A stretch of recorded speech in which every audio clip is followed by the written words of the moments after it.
আচ্ছা মিতুল মা, তাহলে তোরা বস, আমি একটু ফটো তুলে আসি। হ্যাঁ যা। এই দাঁড়াও তো, ওসব ভিড়ের মধ্যে ভালো ছবি ওঠে না। আমার ছেলে আসবে, তোমাদের সঙ্গে আলাপ করিয়ে দেব, খুব ভালো লাগবে, তোমারও ভালো লাগবে। না আসলে আমাদের বাড়ির সবাই ওখানে রয়েছে, তাই ভাবছিলাম যে যাই একটু আর কি। আরে ওদেরকেও ডেকে নেবে, ওদের সঙ্গে আমার ছেলের আলাপ করিয়ে দেব। আচ্ছা, আমার সঙ্গে কি তোমার কথা বলতে ভালো লাগছে না? এ বাবা চিচি, এরকম করে কেন বলছেন? সেটা একদমই নয়। আরে আমরা ফুচকা খেতে খেতেও গল্প করতে পারতাম, তাহলে সময়টাও কেটে যেত।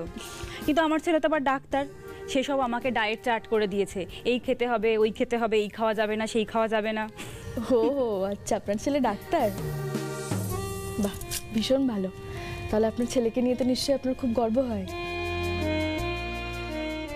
শুধু গর্ব কেন, অনেক কিছুই করার ছিল, কিন্তু এমন এক সংসার জুটলো, জীবনের কিছুই তো হলো না। হ্যাঁ, গর্ব করার মতোই ছেলে আমার। এই বড় ছেলে একেবারে হীরের টুকরো। পাড়ার রিক্সাওয়ালা থেকে দোকানদার সবাই ওকে এক ডাকে চেনে, সারাক্ষণ রুগী নিয়ে ব্যস্ত থাকে। আজকে তো সেই জন্যই দেরি হয়ে গেল। কতক্ষণে যে আসবে এই ছেলেটা, যাই হয়ে যাক, এদের কাজ ছাড়া করা চলবে। তা গুগলি, তুমি কোন কলেজে পড়াশোনা করো? Business college. বাহ, তা তোমাদের কলেজটা কোথায়? মা, মা ভাই এসে গেছে। এসে গেছে? কি আক্কেল বল দেখি ছেলেটার। আমি কখন থেকে বসে আছি ওদের সঙ্গে আলাপ করিয়ে দেবো বলে। এসো, আমার বড় ছেলের সঙ্গে আলাপ করিয়ে দিই। যেমন ভদ্র তেমন গুণী ছেলে। নিজের ছেলে বলে বলছি না, ওই যে আমার বড় ছেলে।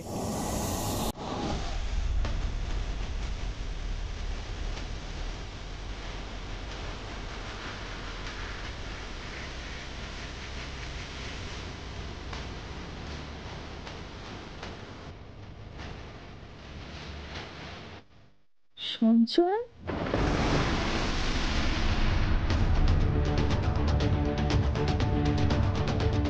ওর নাম আপনি জানলেন কি করে? আমি কি বলেছিলাম আপনাকে? না। আচ্ছা, আমার ছেলের তো নাম খবরের কাগজে বেরোয়, নিশ্চয়ই পড়েছেন ওখানে। না গো মা, সেসব কিছু নয়। সেদিনকে তোমাকে ওই রাস্তার একটা ঘটনা বলছিলাম, মনে আছে? একজন মহিলা তার মেয়ের অ্যাক্সিডেন্টের পরেও ভয় না পেয়ে সাহস দেখিয়ে শেষ পর্যন্ত লড়ে গেলেন, আমাকে হেল্প করলেন তার মেয়ের চিকিৎসা করতে। ও হ্যাঁ হ্যাঁ, বলেছিলিস মনে হয়। উনি সেই মহিলা। ও মা, তাই নাকি?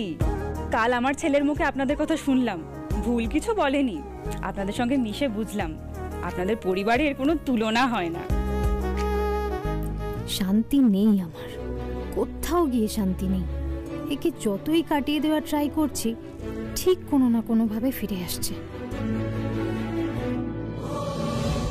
মিতুল মা হয়তো সঞ্চয়নকে নিয়ে ডিরেক্ট বিয়ের কথাই বলে বসবে এখনই। উফ, আমাকে তাড়াতাড়ি এদের সামনে থেকে সরে পড়তে হবে। গুগলি, এই বুঝি সেই মেয়ে যার চিকিৎসা তুই করেছিলিস? হ্যাঁ, ওরই তো মাথা ফেটে গেছিল। তারপর গুগলি, এখন কোনো প্রবলেম নেই তো? না, ঠিক আছে। মিতুল মা, আমি একটু ওদিক থেকে আসছি। সেদিন আপনার ছেলে আমাদের বিপদে যেভাবে পাশে দাঁড়িয়েছে, ও না থাকলে যে আমার মেয়ের কি হতো। খুব ভাগ্য করে আপনি এরকম ছেলে পেয়েছেন। ওর মতো ছেলে এখনকার দিনে পাওয়াই যায় না। পিতু কাকু, তোমার পরিচিত হওয়ার জন্য আর কেউ বেরোলো না, ওনাদেরকেই তোমার পরিচিত হতে হলো। দাঁড়া দাঁড়া, এরকম মাঝখান থেকে বললে বুঝতে পারবো নাকি কি হয়েছে পুরোটা বলতো। আর কি বলছিস, কে পরিচিত আমার? আরে ওই যে মনোরমা কাকি, ওনার ছেলেই ডক্টর সঞ্চয়ন।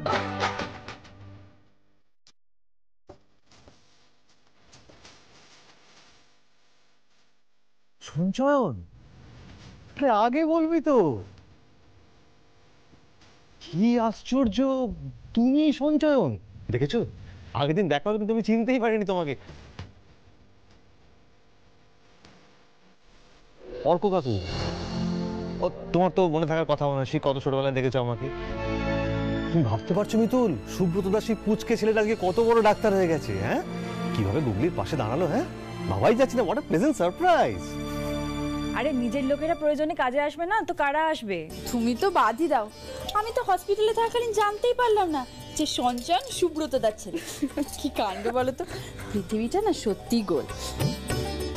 কোথা থেকে কিভাবে যে পরিচয় জুড়ে যায় কিছুই বলা যায় না আগে থেকে। আচ্ছা মা, তোমরা কথা বলো, আমি একবার ভেতর থেকে ওদের সাথে কথা বলে আসি। আচ্ছা বেশি রাত করো না, খেতে বসে যাও, কারণ অনেকটা লেট হয়ে গেছে, রাত হয়ে গেছে। হ্যাঁ বসছি। আচ্ছা এনো। মঞ্জু, আমাদের সবাইকে ডাক, খেতে আসতে বল। হ্যাঁ মা। হ্যাঁ, আপনারা বরং খেয়ে নিন, পরে আবার কথা হবে। আপনাদের বাড়িও তো অনেকটা দূরে, অনেকটা পথ যেতেও হবে। আমরাও আসি, কেমন?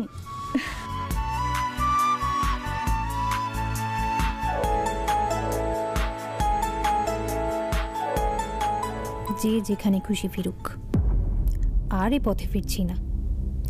আজকে অন্তত আর এ মুখো হচ্ছি না আমি। কি দারুণ ব্যাপার কলি দিদি। এই পাচ্ছি না ভোলে বাবা আমার কথা এইভাবে শুনে নেবে, এইভাবে সবটা মিলিয়ে দেবে। এসব কিসের ইশারা তোমরা বুঝতে পেরেছো তো? কিছুটা তো তোমার হাসি দেখেই বুঝতে পারছি দিদি ভাই। হলকা, তুমি বুঝতে পারছো না, যে ছেলেকে নিয়ে আমাদের সবার মনে এত আশা ছিল, সেই সঞ্চয়ন আবার আমাদের কাছে ফিরে এলো। এই সব কিছু ভোলে বাবার ইচ্ছে, জানো তো? উনি সব কিছু ঠিক করে রেখেছেন। উনি বুঝিয়ে দিতে চাইছেন যে সঞ্চয়ন এত সহজে আমাদের থেকে দূরে যাবে না।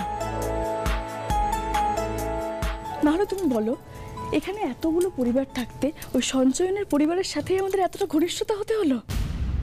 কিন্তু মিতুল, গুগলি আগের দিন যেভাবে রিয়্যাক্ট করলো, তারপরে তো বিয়ের কথা শুনলেও 10 হাত দূরে পালাচ্ছে। ওকে কাছে আনতে হবে, কারণ এরকম সুযোগ বারবার আসবে না। সঞ্চয়নের মতো ছেলে পাওয়া যাবে না।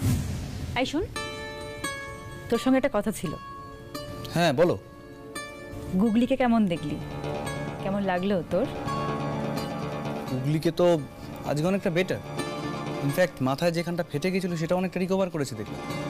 ওষুধগুলো নিয়মিত চালালে খুব তাড়াতাড়ি সুস্থ হয়ে যাবে, চিন্তা করার কিছু।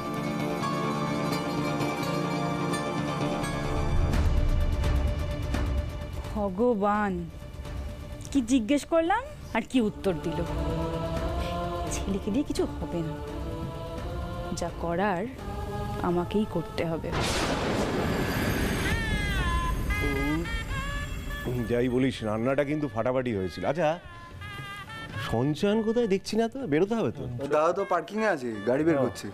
আর ঠাম্মি তোমাকে কি একটা বলবে বলছিল, তুমি যাও, যাওয়ার আগে শুনে নাও। হ্যাঁ যাচ্ছি। এই শোন, তোরা আবার এখানে থাকবি, কোথাও বেরিয়ে যাস না আবার, ঠিক আছে?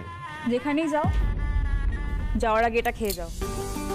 মনোরমা, এটা বিয়ের বাড়ি। 14টা রসগোল্লা খাওয়ার সময় মনে ছিল না? বাড়িতে গিয়ে যখন শরীর খারাপ হবে তখন বুঝবে ঠেলা। নাও।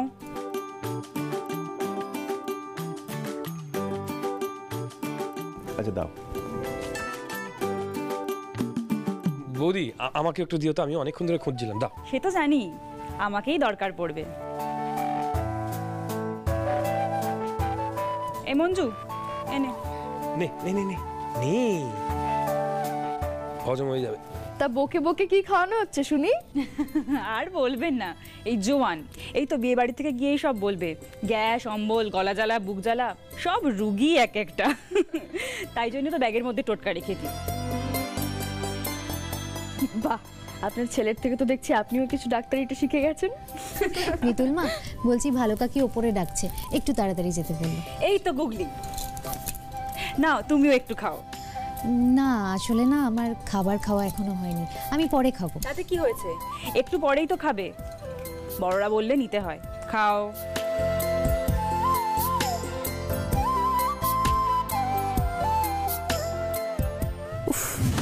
মা না কোনো কিছুই না লিমিটে রাখতে পারে না, সবেতে বাড়াবাড়ি, বেশি আদিক্ষেত একেবারে। এখন এতটা গায়ে পড়ার যে কি আছে কে জানে। কিরে অর্ক, এখানে চলে এলি, বউয়ের সাথে আলাপ করালি না? ও দেখেছো, একদম ভুলে গেছি। 1 মিনিট দাঁড়াও। হ্যাঁ কলি, কলি একবার শোনো না এদিকে। এই হচ্ছে আমার বউ, কথা কলি, আর ইনি হচ্ছেন আমাদের বউ। বিয়ে তো অনেক দিন হলো, এবার একটা বাচ্চা কাচ্চা নেওয়ার ব্যবস্থা করো। কিছু সমস্যা আছে নাকি?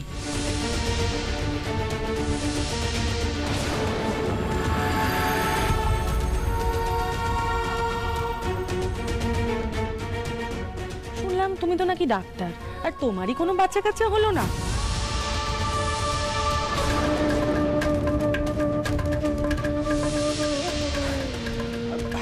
আর বলো না, দুজনেই এত ব্যস্ত না, মানে আমি অফিস নিয়ে আর ও চেম্বার নিয়ে। তো সে তো আমরা সবই বুঝি বাবা, কিন্তু লোক সমাজ বলেও তো একটা কথা আছে নাকি? কি হলো, তুমি আবার কিছু মনে করলে নাকি গো? না না, আমি কিছু মনে করিনি। শুনুন না, আপনারা কথা বলুন, আমি একটু আসছি।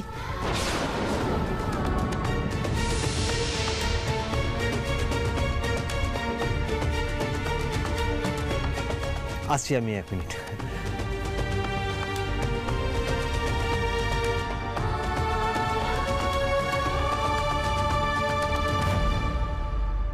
আই এম রিয়েলি সরি কলি, আমারই ভুল, জানো তো। আমার উচিত হয়নি ওদের সামনে তোমাকে ডাকার। I am sorry. না না, ঠিক আছে, আমি না একটু বাইরে যাচ্ছি। কোথাও যাবে না তুমি। তুমি কি অপরাধ করেছো? এসো আমার সাথে।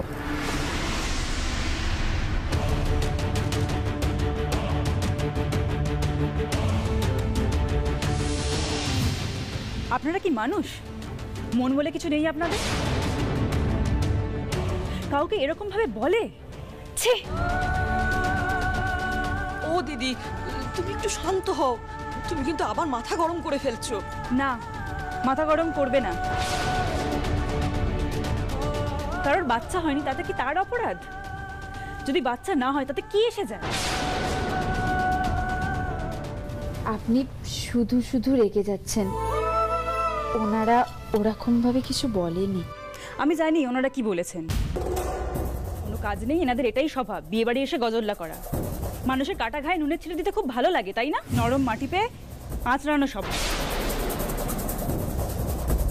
আর আপনারাও বলতে পারেন না ওনার তো 4-4টে ছেলে, তাতে কি এমন হাতি ঘোড়া হয়ে গেছে? হ্যাঁ, হাতে বেশি কাজ না থাকলে যা হয়। মনোরমা, এটা বিয়ের বাড়ি, আর একটু চুপ করে। ওনারা বুঝে গেছেন যে তুমি খুব রাগী। হ্যাঁ, আর আপনারাই বা এখানে দাঁড়িয়ে আছেন কেন? আপনারা যান না। হ্যাঁ, যান যান, অন্য কোথাও যান, আমার সামনে সব কথা বলবেন না। যান।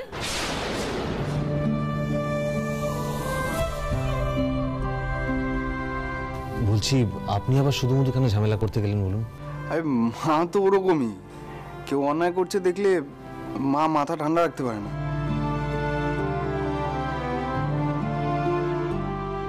সত্যি আপনি যেভাবে আজ কলি দিদির পাশে দাঁড়ালেন, আপনাকে অনেক ধন্যবাদ। ধন্যবাদ নয়, মন শক্ত করুন। একবার ঘুরে দাঁড়িয়ে প্রতিবাদ করবেন, দেখবেন দ্বিতীয়বার আর বলার সাহস পাবে না। আমাদের জন্য আপনাকে কত হ্যাপায় পড়তে হলো। না না, আমার মেয়ের জন্য তো আমাকে করতে হয়। নাও চলো এবার বাড়ি যাওয়া যাক।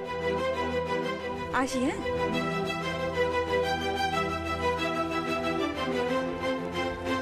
অর্কদা, তুমি কলি দিদিকে নিয়ে যাও।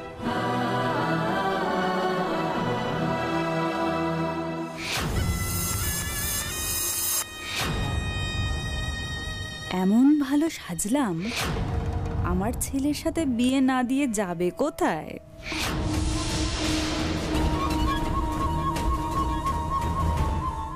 চলো।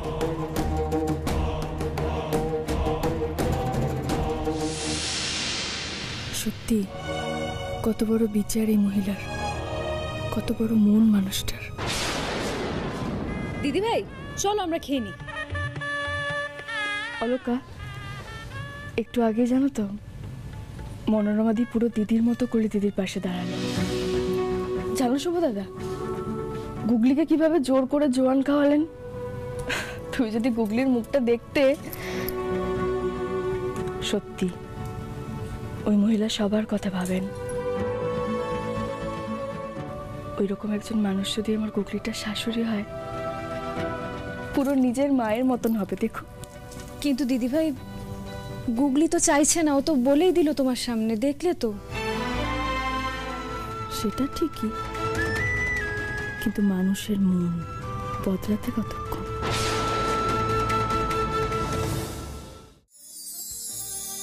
হ্যাঁ, আসুন দাদি, আপনি ফাইলগুলো রেডি করুন, আমি গিয়ে দেখে নিচ্ছি।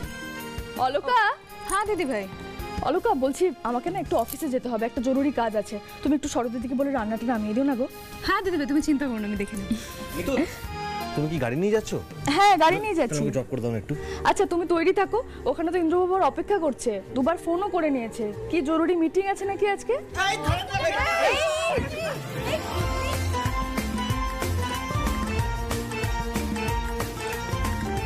আরে গুগলি পড়ে আদর কি হচ্ছে? আরে গুগলি তুই পড়ে যাবে কিন্তু বারবার। আদর সাবধানে না, বলছি তো আমি কদিন আগে একটা অ্যাক্সিডেন্ট হয়েছে, মনে আছে সে কথা? ওর কথা দেখেছো কি করছে? কি বলবে বলো তো? আরে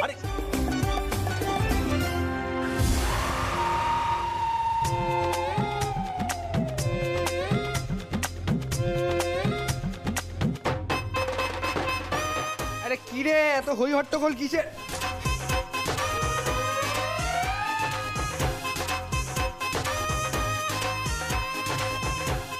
এটা কে? এটা আমাদের বাড়ির ময়দা কুমারী। শুনলি?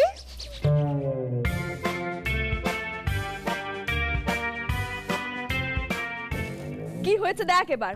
বারবার করে বললাম এরকম ছোটাছুটি করিস না। কি অবস্থা হলো বলতো তোর? ওই জন্য বলি মায়ের কথা শুনতে হয়।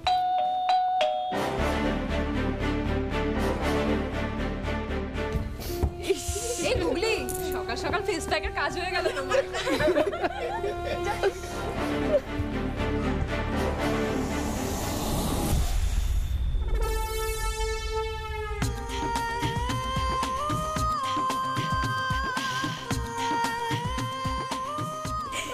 কি তোমার এরকম অবস্থা হলো কি করে? আরে বাহ, তুমি তো দেখছি বাড়ির সব আটা ময়দা একাই মুখে মেখে ফেলেছো।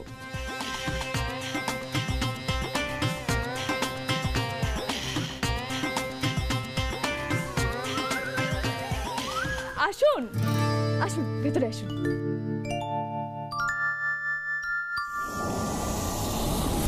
আপনারা যে আসছেন একবার জানাবেন তো, তাহলে ইন্দ্রবাবুকেও বাড়িতেই থাকতে বলতাম। আমরা সবাই অফিসেই বেরিয়ে যাচ্ছিলাম।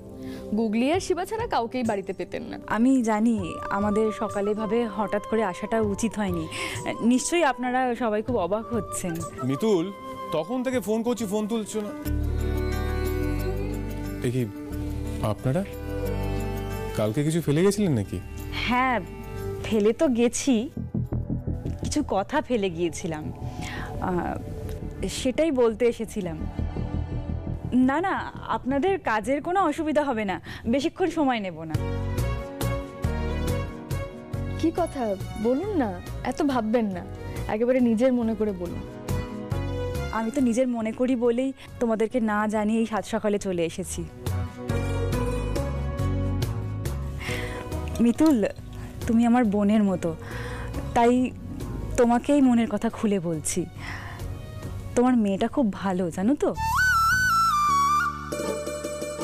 যে বাড়ির বউ হবে তাদের কপাল ফিরে যাবে। আচ্ছা, এরকম একটা মেয়েকে যদি আমি বাড়ির লক্ষ্মী করতে চাই, তাহলে কি খুব অন্যায় হবে? মানে আমার বড় ছেলের সঙ্গে তোমার মেয়ের বিয়ে দেবে মিতুল? আপনি গুগলিকে সঞ্চয়নের বউ করে নিয়ে যেতে চান? তোমার গুগলিকে আমায় দেবে মিতুল? আপনি তো আমার মনের কথাটাই বলে দিলেন। সঞ্চয়নের মতো ছেলেকে জামাই হিসেবে পাওয়া আর আপনাদের প্রত্যেকে সান্নিধ্য পাবো, এ তো খুব সৌভাগ্যের ব্যাপার আমার গুগলির জন্য। ভালো করে নিক, এখন পরে সব আদিক্ষেতা ঘুচবে। এত ভালো একটা কথা মিষ্টি মুখ ছাড়া হয় নাকি? সরো। আরে না না, তোমাদের এত ব্যস্ত হতে হবে না, ওসবের জন্য তো আমরা আবার আসবই। হ্যাঁ, সেই জন্যই তো বড় বৌমা বাড়ি ফেরার পর থেকে সমানে কথাটা বলার জন্য অস্থির হয়ে উঠেছিল, আর সেই জন্যই তো এই অসময় হঠাৎ চলে আসা। আর তোমাদের মতামতটাও তো জানা দরকার। আমরা তো সেই প্রথম থেকে রাজি, আপনারা বললেই দিনক্ষণ ঠিক করে নেওয়া যাবে। বলি বাবা, যখন আমার এতটা কথা শুনেছেন, আমার মন বলছে আমার গুগলিও রাজি হবে এই বিয়েতে। না মা, এটা কোনোভাবেই সম্ভব নয়। তুমি এটা ভাবলে কি করে? তোর ভালোর জন্যই ভেবেছি। আর আমি তোমায় বহুবার জানিয়েছি মা, যে আমার পক্ষে আর কারোর সঙ্গে কোনো রকম সম্পর্কে জড়ানো সম্ভব নয়। তুমি প্লিজ এটা নিয়ে আমাকে জোর করো না।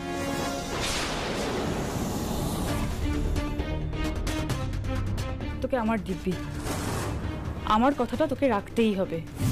কি করলে তুমি? বেশ করেছি, তোর ভালোর জন্যই করেছি। কি বয়স তোর, কেন একা একা তো কষ্ট পাবি? অতীত ভুলে তোকে এগোতেই হবে, তোকে পারতেই হবে। অন্তত আমার জন্য তোকে এই বিয়ে করতে হবে। বেশ, শুধুমাত্র তোমার মুখের দিকে চেয়ে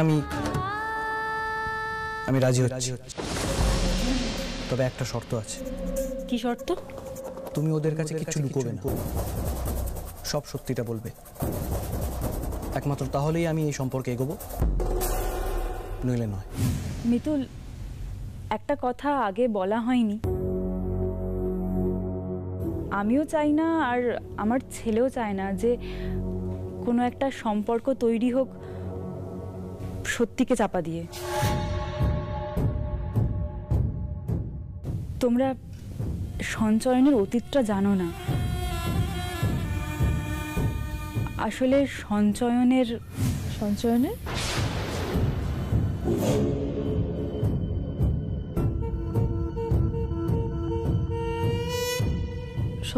কি হয়েছিল? সঞ্চয়নের সঞ্চয়নের আগে একটা বিয়ে ছিল।